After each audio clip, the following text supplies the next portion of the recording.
There are thousands, maybe even millions of ways to describe the law of exception because the law of exception describes everything. And so every single thing around us describes the law of exception kind of in action. You know, it's doing everything that's happening around us right now at all times. So let me start by taking the Earth as an example. We all know that our planet is surrounded by a vast amount of empty space. Now, if empty space is the rule, is the current trend, let's say, what would be an exception to empty space? The answer, of course, would be something, anything that isn't empty space. So the Earth, our planet, is an extremely rare exception in space. Every star, planet, and moon is. They're all very exceptional because there is a huge amount of space. Now, Earth is also a planet with life on it, famously.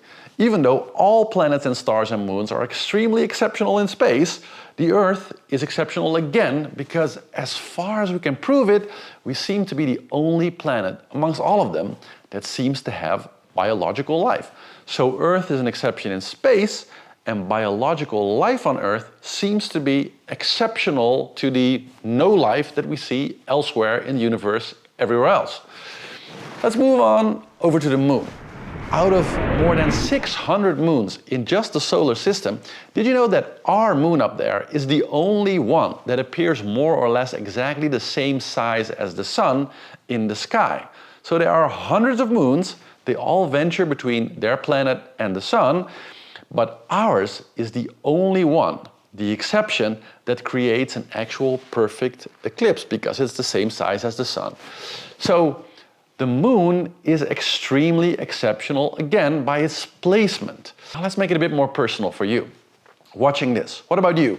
If you could go 1,000 years backwards in time, to the year 1025, what do you think would the odds be that you are going to be born 1,000 years from that moment?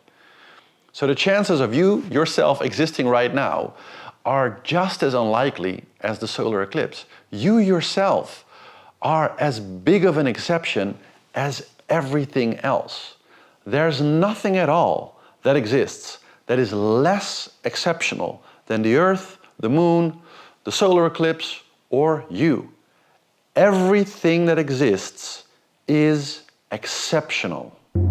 So Florian, you say that you have a law that applies to absolutely everything, and you say that you can prove it. Well, here you go.